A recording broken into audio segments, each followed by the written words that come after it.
Hey guys, this is Andrew Dowland from Northland Community Technical College. In this video we're going to be talking about V-Carve and how to set up a simple part and get it drawn up, make the tool paths, and then get it ready to download to the CNC router. So let's dive right in. Alright, so hopefully you've got V-Carve already installed. And so I'm launching the V-Carve app. Take a look at this.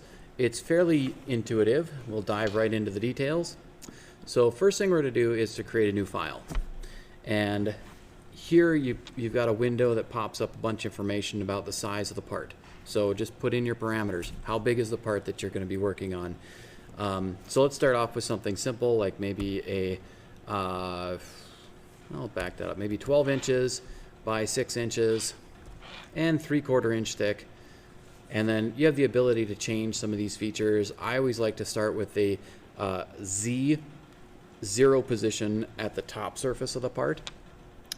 And then I also like to leave this at its default so the XY datum is always in that lower left-hand corner. So you can change the appearance of this if you wish. So down here, if it's made out of oak or whatever, it really doesn't matter though. That's just how it's going to show up in the software. So there we go. We've got a 6 by 12 inch part that's 3/4 of an inch thick. Now, there's a whole bunch of features in here that we can work on.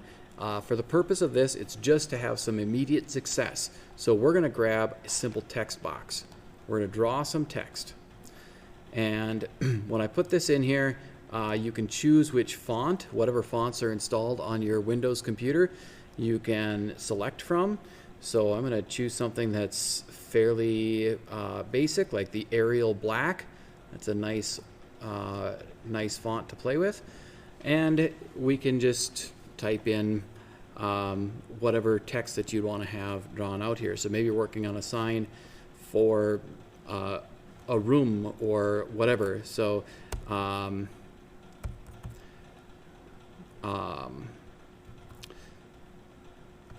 we go.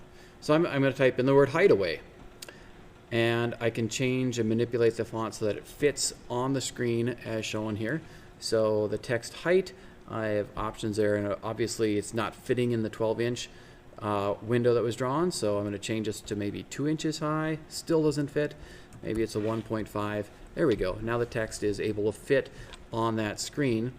And then here, the anchor point, you can choose to have that be in the center of the text, and I had a 6-inch part, so if I were to put this at 3 inches, that doesn't quite look right. I was going to say that might be the location of where it is, so it looks like I might have to do a little bit of math to figure this out, but it doesn't matter too much because you can always change it once you've got the text created. So hit OK, life is good. We can select this entire text block, and we can use the up and down arrow keys and left and right arrow keys on your keyboard to get it centered, or maybe you'd like to see it up higher for whatever reason. But anyway, just know that your arrow keys on the keyboard can get it where you want it. So I said this was going to be really, really simple and a basic starting point. So let's get this from a text into generating our tool paths. So for this purpose, I'm going to choose to do what's called a V-Carve. There are a number of options here, and we can go through those in other videos. But again, just as something, a really simple project, get you up and running, we're going to do a simple V-Carve. So what this does is to take a V-shaped bit, and it will cut out the text. Pretty basic, and we can experiment and see what it looks like in the view. So because it's a V-Carve, I'm going to select a tool. In this case, I've built a custom library. I'll have another video explaining what that does. But I do want to take a look at the V-Carve settings that I've got here. And you can set this up for whatever bit you want. But I've got a 1/4 inch diameter bit and a 60-degree inclusive angle. And then I've set the maximum depth of cut here to a 1/16 of an inch. So I'm just going to worry about these features in another video, but if you wanted to set up a V-Carve, match these settings and hit OK, select that, and that toolpath keeps going away. You can pin that by clicking on this little pin feature here, the auto hide they call it. That'll lock it in place on the screen. So we are going to not use a clearance tool. This is just going to generate a very quick V-cut in here. It does not have a flat spot on the depth, and we'll see what this looks like. It's starting at 0, and I'm just going to hit calculate. Now it's going to make all these different tool paths in here, and you can look at this in a 3D mode. You can zoom in by using your right mouse button, or you can press your left mouse button, and you can kind of zoom in and see it's cutting these letters in a groove shape. All right, so that's showing us some 3D tool paths, but we can click over here and take a look and preview the tool paths, and we can see it's cutting away those letters, and that's giving us a nice view there. So you can kind of see the shape of it. It's cutting it in a V, so the bottom of each of these letters will be in a deep V shape, and that created a tool path down here. So down here, this has been added under tool paths, and voila, we are ready to go. I can hit close on this. So we've created a design with just the simple text, and then the next step was to create the V-carve. In this case, it generates the tool paths, but now we need to take and save that in a file that's going to be ready to go for the CNC router.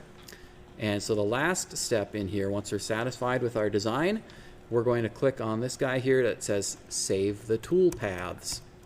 So when we click on Save the Tool Paths, this video is designed for the S23 Shop Saver CNC router, and one of the features that I like to use is this particular one. There's the Shop Saver post processors. So every machine is going to take this CNC tool paths, and they're going to look at them a little bit differently. So this one works really well, the Shop Saver M5, and what the M5 does is to start and stop the router spindle automatically. So that's a nice one to use. That way you don't have to worry about turning on the spindle or turning it off after it's done. It will start and stop the spindle as it goes. So I encourage you to use this one, the Shop Saver M5 arc inches, and it creates a .tap file. So this is ready to go. I can hit save the tool path, and it pops up a window. You can save that anywhere you'd like. For the time being, I'm going to put it on the desktop, and I'm going to call this Hideaway. And another feature that's kind of nice to do, I've gotten in the habit of doing it a few times here, is to add the tool number to this as well. So in this case, it's a number 3740 was the tool path or tool bit that was being used, and it was just marked that way right on the package that the tool came with. So Hideaway 3740, that way I'll know what it was, and I can hit save.